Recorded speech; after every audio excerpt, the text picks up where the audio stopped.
나는 400평이 조금 안 되는 센터를 운영한다. 오픈하고 3개월 뒤에 코로나가 터졌다. 거의 코로나랑 함께 오픈했다고 해도 과언이 아니다. 그러면 결과는 어땠을까? 직원은 셋이서 시작해서 현재 단톡방에는 12명이 있다. 그중 4분은 프리랜서 GX 강사님이다. 그리고 1년 동안 8천만 원이 넘는 돈이 투자됐다. 2020년이 마무리되는 이 시점에 다시 생각해보니 나는 정말 미친놈이었다.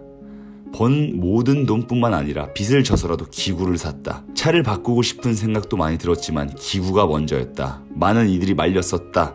코로나가 언제 끝날지도 모르는데 계속 투자해야겠냐고 했다. 그 말을 듣지 않았다. 12월 지금 코로나가 너무 심각해졌다. 매출이 나오지 않는다.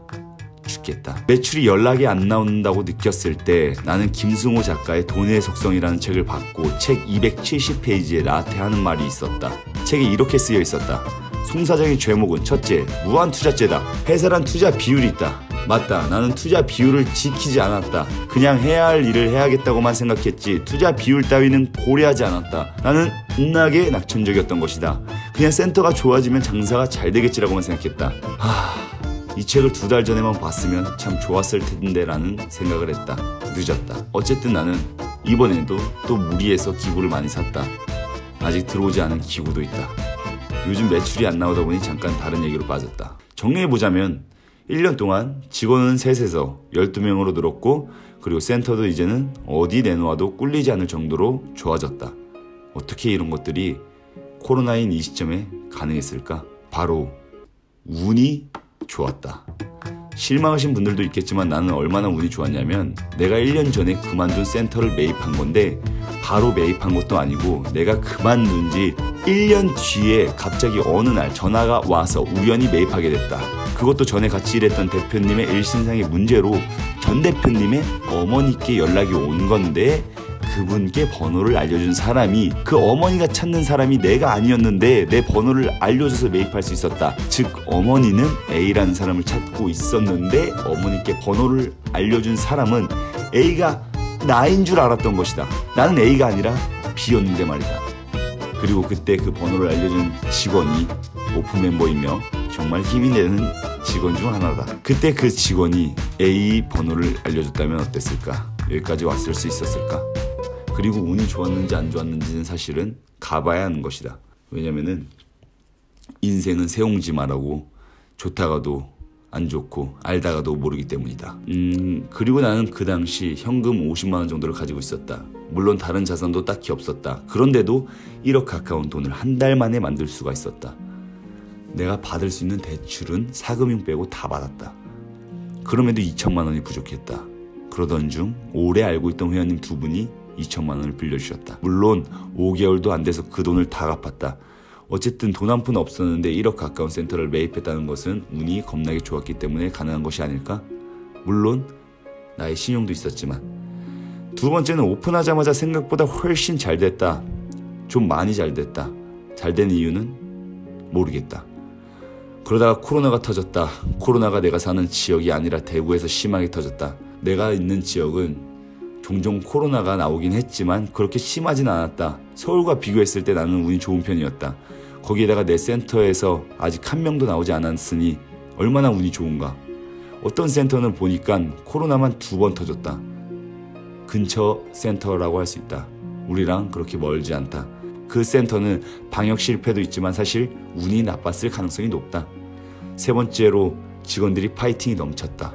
직원들이 나처럼 일하는 건 뭐 바랄 수도 없지만 직원으로서 해줄 수 있는 최선을 다해줬다. 그런 직원들을 만날 수 있다는 게 운이 참 좋았기 때문 아닐까? 네 번째로 도와주는 사람이 정말 많았다. 센터에 문제가 생기면 자기 일처럼 도와주는 분들이 생각보다 많이 계셨다. 특히 회원님들이 너무 많이 도와주셨다. 그리고 워스트무브 주상화 대표님은 내가 생각하는 내 삶의 은인 중 한 명이다. 다섯 번째는 내가 전에 일했던 센터였다.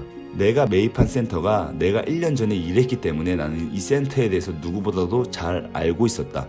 그래서 왜 망했는지도 알았고 그리고 무엇이 문제였는지 그리고 잘 될 때는 얼마나 잘 됐는지 잘 알고 있었다. 여섯 번째는 대표로 오기 전에 했던 일이 다른 센터 매니저였는데 센터 경영에 큰 도움이 됐다. 마치 계단 올라가듯이 한 걸음 한 걸음 일이 술술 풀리는 느낌이었다. 마지막으로 와이프가 전적으로 나를 많이 도와주었다. 와이프가 없었다면 여기까지 오지 못했을 것이다. 어쨌든 이것뿐만 아니라 매일매일이 운이 좋았다. 난 사실 조금 긍정적이라고 해야 될까. 직원들이랑 스타렉스를 타고 대회장에 다녀온 적이 있다. 그때 무사히 귀가를 했을 때도 나는 운이 좋다고 생각했다. 만약에 그때 사고라도 났다면 생각하기도 싫다. 그런 사소한 것들을 고려해보면 나는 내가 생각하기에 운이 좋은 사람이었다. 그래서 1년이 지난 지금 생각하는 건데 운은 성공의 필수 요인이다. 근데 나는 과연 운만 좋은 사람이었을까? 절대 아니다. 그럼 나는 무엇을 했을까? 대표가 되기 전에 나는 월급의 30% 정도를 교육비에 항상 썼다. 그래서 트레이너를 하면서 돈을 모아본 적이 없다. 자격증이나 책을 사는 데 썼고 세미나도 정말 많이 들었다. 수업을 빼서라도 스터디나 세미나를 들었다. 또한 나는 직원으로 일하면서 언젠가는 대표가 되겠다고 수없이 다짐했다. 센터 매물 보는 것은 내 취미였고 길 가다가 센터 상담 받아보면서 내 센터의 그림을 그려갔다. 그 당시 나는 나를 직원이라고 칭하는 대신에 대표라는 칭호를 나 스스로에게 부여했던 것 같다. 그럼으로써 나는 직원으로 생각하는 것보다 훨씬 더 많은 것들을 생각했고 그런 것들이 센터에 녹아져 내렸다. 그리고 현재 우리 직원들은 매주 토요일마다 의무적으로 교육을 듣는다. 이게 쉬운 것 같지만 직원들도 나도 쉬운 게 아니다. 정말 교육에 미친놈들처럼 토요일은 의무적으로 교육했다. 직원들이 내가 미웠을 수도 있지만 어쨌든 해야 했다. 좋은 세미나는 같이 들었으며 해부학 책을 선물하기도 했다. 직원들도 나도 공부를 해야만 했다. 지금도 전 직원들이 토요일에 스터디를 하는 것을 필수로 한다. 교육은 트레이닝론, 해부학, 생리학, 서비스 마인드 등 다양한 것이 포함되었다.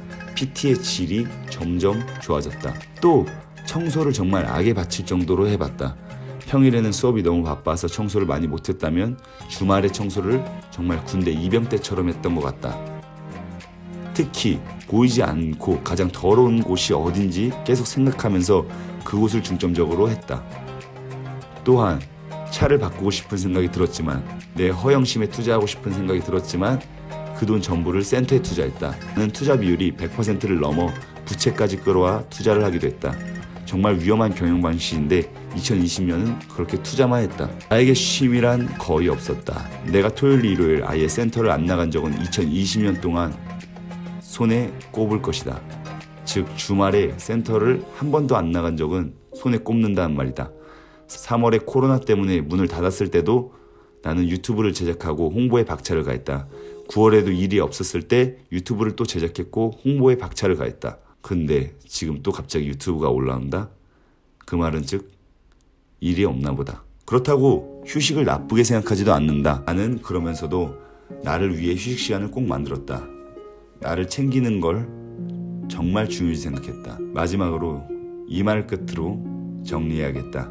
어떤 금메달리스트가 했던 말을 조금 인용한 건데 나보다 개처럼 일한 사장이 있으면 내가 얻은 것들을 가져가도 좋다. 이런 마인드로 1년 동안 일했다. 네, 이번 영상은 여기까지입니다. 어떻게 좀 재밌게 보셨나요? 2021년 저의 삶도 기대해 주시고요. 여러분들의 삶도 진심으로 응원하겠습니다. 제가 좋아하는 말이 있는데요. 여전할 거냐 아니면 역전할 거냐. 감사합니다.